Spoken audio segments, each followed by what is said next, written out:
Tinanggal ng uwak ang watawat ng Israel at inihagis ito sa lupa. Ano ang ipinapahiwatig nito? Nag-viral sa internet ang isang video ng isang uwak na nagpapakitang ginagamit ng uwak ang tuka nito upang kunin ang bandila ng Israel at inihagis ito sa lupa. Nang masaksihan ng hindi pangkaraniwang tagpong ito, maraming manonood ang namangha. Nakasabit ang watawat sa bubong ng isang gusali at bagaman hindi kalakihan ang uwak, pagkatapos ng ilang pagtatangka, matagumpay nitong nakuha ang bandila at inilaglag ito sa lupa. Ang viral video na ito ay nagdulot ng maraming komento at espekulasyon mula sa mga netizens. Ang mga tao ay hindi maiwasang magtaka kung ano ang ibig sabihin ng ginawa ng ibon. Ang ilan ay nagpahayag na, sa kabila ng ilang mga kawalang katiyakan, ito ay malinaw na nagpapahiwatig ng isang paghahayag mula sa Diyos. Dahil sa nagawang aksyon ng uwak, ang ilang mga internet users ay nagpahayag ng kanilang suporta para sa Palestine. Sinabi ng iba na maaring ito ay isang ugali na itinuro sa matalinong mga uwak ng Palestinian na humantong sa magkakaibang mga interpretasyon. Ang ilan ay naniniwala na ang pagkilos na ito ay sumasagisag sa matinding sitwasyon sa pagitan ng Israel at Palestinian, marahil ay isang banal na pangitain. Ayon sa Biblia, at siya ay magiging parang asnong bundok sa gitna ng mga tao. Ang kaniyang kamay ay magiging laban sa lahat, at ang kamay ng lahat ay laban sa kaniya. At siya ay tatahan sa harap ng lahat niyang mga kapatid. Ang siya na ito ay tumutukoy kay Ismael, at ang kanyang mga inapo ay ang mga Arabo, kasama na ang mga Palestinian. Ang Diyos ay gumawa ng mga propesiya tungkol sa mga pakikibaka at paninirahan ng mga Palestinian. Sa huling bahagi ng ika-19 at unang bahagi ng ika-20 siglo, nagsimula ang tunggalian sa pagitan ng mga Israelis at Palestinian, habang ang Palestine ay naghahangad na maging isang malayang estado. Ang kanilang tunggalian ay isang masalimuot na isyu na nananatili sa gitnang silangan sa mahabang panahon na kinasasangkutan ng iba't ibang mga kadahilanan tulad ng kasaysayan, relihiyon at teritoryo.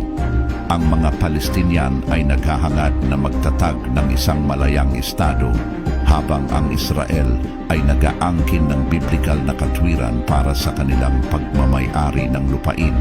Ang mga hindi pagkakaunawaan at labanan sa pagitan ng dalawang panig ay humantong sa matagal na tunggalian at kawalang katatagan sa buong rehiyon ng gitnang silangan. Ang pag-uugali ng uwak ay nagdulot ng suporta para sa Palestine sa ilang mga individual at binibigyang kahulugan ito ng ilan bilang isang simbolo na maaaring nagpapahiwatig ng isang pagbabago sa digmaan o isang banal na propesiya. Gayunpaman, mayroon ding magkakaibang mga opinyon na ang ilan ay tinitingnan ito bilang pag-uugali lamang ng isang uwak, habang ang iba ay nakikita ito bilang isang taktika ng militar. Sa anumang kaso, ang bawat tao ay may sariling pananaw at paghuhusga. Tingnan natin ang isang sipi mula sa salita ng Diyos upang magkaroon ng kalinawan.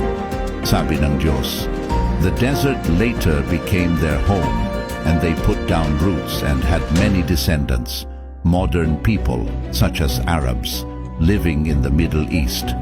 You see, there is God's goodwill in allowing this. This is a major external event which no one studied, but it doesn't mean that God's act is not present. It is. It's not like someone did something secretly which God didn't see. Definitely not. There's God's goodwill here. God allowed and promised that the tribe of Ishmael would survive in order to balance the world and be of use when needed. They have always fought with the Israelites for territory, for the Gaza Strip and Jerusalem. You must see God's act in this matter. God has a plan, and the birth and existence of various races, that is, the various ethnicities and skin colors of mankind, all play a role in balancing the entire human race.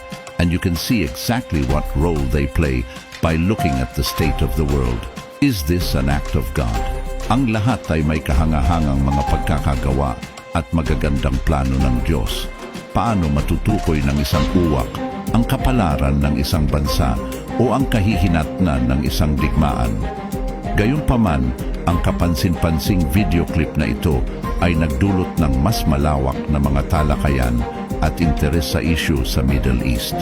Kung mas mauunawaan natin ang mga salita ng Diyos, naniniwala ako na magkakaroon tayo ng mas malalim na pangunawa. Salamat sa panunood. Sana nakatulong sa iyo ang aming video. Pagpalain ka nawa ng Diyos.